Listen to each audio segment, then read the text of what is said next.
बिस्मिल्लाहिर्रहमानिर्रहीम अस्सलाम वालेकुम। तो ਜ਼ਿਮੀਂਦਾਰ ਭਾਈਓ, ਅੱਜ ਕੁਝ ਗੱਲਾਂ ਹੋਣਗੀਆਂ ਫਸਲਾਂ ਦੇ ਬਾਰੇ ਤੇ ਐਂਡ ਤੱਕ ਮੇਰੇ ਸਾਥ ਰਿਹਾ ਜੋ। ਤੇ ਗੱਲ ਕਰਨ ਦਾ ਮਕਸਦ ਇਹ ਹੋਗਾ ਕਿ ਜਦੋਂ ਇਨਸਾਨ ਨੂੰ ਪਤਾ ਨਹੀਂ ਸੀਗਾ, ਫਾਰਮਰ ਨੂੰ, ਤੇ ਦੋ ਦੋ ਤਿੰਨ ਤਿੰਨ ਬੋਰੀਆਂ ਨਾਲ ਫਾਸਫੋਰਸ ਜਿਹੜੀ ਹੈ ਉਹ ਇੱਕ ਕਿੱਲੇ ਤੇ ਖਪਾ ਦੇਣੀ, ਤੇ ਐਵਰੇਜ ਫਿਰ ਉਹੀ 30 ਮਣ 35 ਮਣ ਤੋਂ ਉੱਤੇ ਨਾ ਜਾਣਾ। ਲੇਕਿਨ ਜਦੋਂ ਪਤਾ ਲੱਗਾ ਕਿ ਪੀਐਚ ਕਿਹਨੂੰ ਕਹਿੰਦੇ ਆ ਤੇ ਜ਼ਮੀਨ ਦੀ ਜਿਹੜੀ ਹਾਈਡਰੋਜਨ ਪਾਵਰ ਆ ਉਹਦਾ ਫਸਲਾਂ 'ਤੇ ਕੀ ਕਿਰਦਾਰ ਆ, ਤੇ ਫਿਰ ਇਹ ਗੱਲਾਂ ਸਾਰੀਆਂ ਖੁੱਲ੍ਹ ਕੇ ਸਾਹਮਣੇ ਆਈਆਂ। ਜ਼ਮੀਨਾਂ ਦੇ ਤਜਜ਼ੀਏ ਵੀ ਹੋਏ ਤੇ ਤਜਜ਼ੀਆਂ ਦੇ ਵਿੱਚ ਫਿਰ ਰਿਕਮੈਂਡੇਸ਼ਨ ਵੀ ਹੋਈ ਕਿ ਸਾਨੂੰ ਜਦੀਦ ਸਾਇੰਸ ਦੀ ਤਰਫ ਜਾਣਾ ਚਾਹੀਦਾ ਵਾ। ਤੇ ਅੱਜ ਮੈਂ ਜਿਸ ਖੇਤ ਦੇ ਵਿੱਚ ਮੌਜੂਦ ਹਾਂ ਨਾ, ਇਹਦੇ ਵਿੱਚ ਇਹ 2 ਏਕੜ ਮਕਈ ਦਾ ਪਲਾਟ ਆ ਤੇ 20 ਜੁਲਾਈ ਇਸ ਦੀ ਹੈਗੀ ਆ ਡੇਟ ਆਫ ਕਾਸ਼ਤ। ਤੇ ਬੀਜ ਬੜੇ ਮਹਿੰਗੇ ਸੀਗੇ ਤੇ ਬੀਜ ਵੀ ਇਹ ਨਾਰਮਲ ਆ, ਚੱਠਾ ਸੀਡ ਦਾ ਬੀਜ ਆ ਇਹ 125। ਤੇ ਛੱਲੀ ਦਾ ਸਾਈਜ਼ ਤੇ ਦਾਣੇ ਦੀ ਭਰਾਈ ਦੇਖ ਕੇ ਦਿਲ ਬੜਾ ਖੁਸ਼ ਹੋਇਆ ਕਿ 2 ਕਿੱਲਿਆਂ 'ਤੇ ਸਿਰਫ 1 ਬੋਰੀ DAP ਔਰ ਇਹਦੇ ਨਾਲ ਜਿਹੜੀ ਚੀਜ਼ ਮੈਂ ਮਿਕਸ ਕੀਤੀ ਆ ਉਹ ਵੀ ਤੁਹਾਨੂੰ ਦੱਸਾਂਗਾ ਕਿ ਇਹਦੇ ਨਾਲ ਮੈਂ ਹੋਰ ਕੀ ਕੀ ਸ਼ਾਮਲ ਕੀਤਾ ਵਾ। ਤੇ ਆਏ ਦਿਨ ਸਾਡੇ ਜਿਹੜੇ ਰੋਲੇ ਪਏ ਆ ਕਿ ਕਦੇ ਸਾਡੀ ਯੂਰੀਆ ਗਾਇਬ ਆ ਤੇ ਕਦੇ ਸਾਡਾ DAP ਗਾਇਬ ਆ।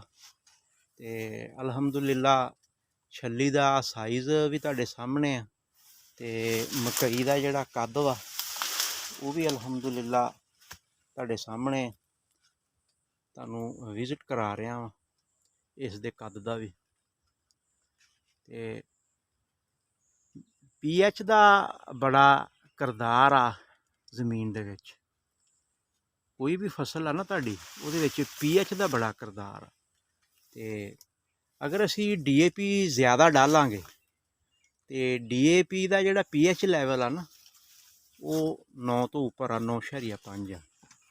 ਤੇ ਜ਼ਮੀਨ ਦਾ ਵੀ ਚੌਂਕੇ ਇਹ ਜਿਹੜਾ ਪੀਐਚ ਲੈਵਲ ਆ ਉਹ ਵੀ ਸਾਡਾ 7.5 ਤੋਂ ਲੈ ਕੇ ਸਾਡੀਆਂ ਜਿਹੜੀਆਂ ਪਾਕਿਸਤਾਨੀ ਜ਼ਮੀਨਾਂ ਵਾ 8.5 9 ਤੱਕ ਪੀਐਚ ਲੈਵਲ ਆ। ਤੇ ਮੈਂ ਜਿਸ ਰਕਬੇ 'ਚ ਮੌਜੂਦ ਆ, ਪਿਛਲੇ ਸਾਲਾਂ 'ਚ ਮੈਂ ਇਸ ਦਾ ਪੀਐਚ ਲੈਵਲ ਜਿਹੜਾ ਦੇਖਿਆ ਨਾ ਉਹ 8.5 ਸੀਗਾ। ਤੇ ਫਿਰ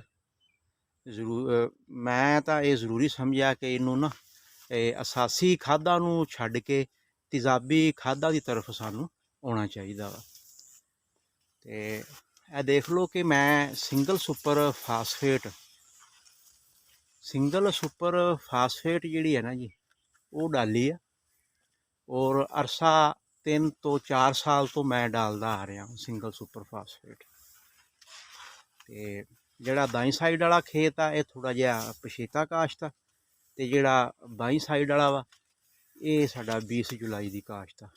ਤੇ ਅਲਹਮਦੁਲਿਲਾ ਮੈਂ ਇਸ ਨੂੰ SSP 1 ਬੋਰੀ ਫੀ ਏਕੜ ਤੇ DAP 10 ਤੋਂ 15 ਕਿਲੋ ਫੀ ਏਕੜ ਉਹਦੇ 'ਚ ਮਿਕਸ ਕਰਕੇ ਨਾ ਜੀ 1 ਬਾਈ 1 ਇਸ ਨੂੰ ਘੇਰ ਦਿੱਤਾ। ਤੇ ਇਹ ਦੇਖ ਲਓ ਛੱਲੀ ਦਾ ਸਾਈਜ਼ ਵੀ ਤੁਹਾਡੇ ਸਾਹਮਣੇ ਆ। ਤੇ ਇਹ ਜਿਹੜੀ ਦਾਈ ਸਾਈਡ ਵਾਲੀ ਆ ਇਹ ਇਹਦੇ ਨਾਲੋਂ 10 ਤੋਂ 15 ਦਿਨ ਲੇਟ ਆ। ਤੇ ਅਲਹਮਦੁਲਿਲਾ ਇਸ ਦਾ ਰਿਜ਼ਲਟ ਵੀ ਤੁਹਾਡੇ ਸਾਹਮਣੇ ਆ, ਦੇਖ ਲਓ। ਤੇ ਗੱਲ ਕਰਨ ਦਾ ਮਕਸਦ ਇਹ ਆ ਕਿ ਦਾਣੇਦਾਰ ਜ਼ਹਿਰ ਅਪਲਾਈ ਕੀਤਾ 2 ਦਫਾ ਤੇ ਫਾਲ ਆਰਮੀ ਵਰਮ ਦਾ ਕੰਟਰੋਲ ਕੀਤਾ ਵਾ। ਤੇ ਆਮ ਯੂਰੀਆ ਦੀ ਬਜਾਏ ਜ਼ਬਰਦਸਤ ਯੂਰੀਆ ਨੂੰ ਤਰਜੀਹ ਦੇ ਦਿੱਤੀ ਹੈ। ਗੱਲ ਕਰਨ ਦਾ ਮਕਸਦ ਇਹ ਆ ਕਿ 40-45 ਦਿਨ ਦੇ ਵਿੱਚ ਨਾ ਇਸ ਦਾ ਜਿਹੜਾ ਸੀ ਫਰਟੀਲਾਈਜ਼ਰ ਪਲਾਨ ਉਸ ਨੂੰ ਪੂਰਾ ਕਰ ਦਿੱਤਾ।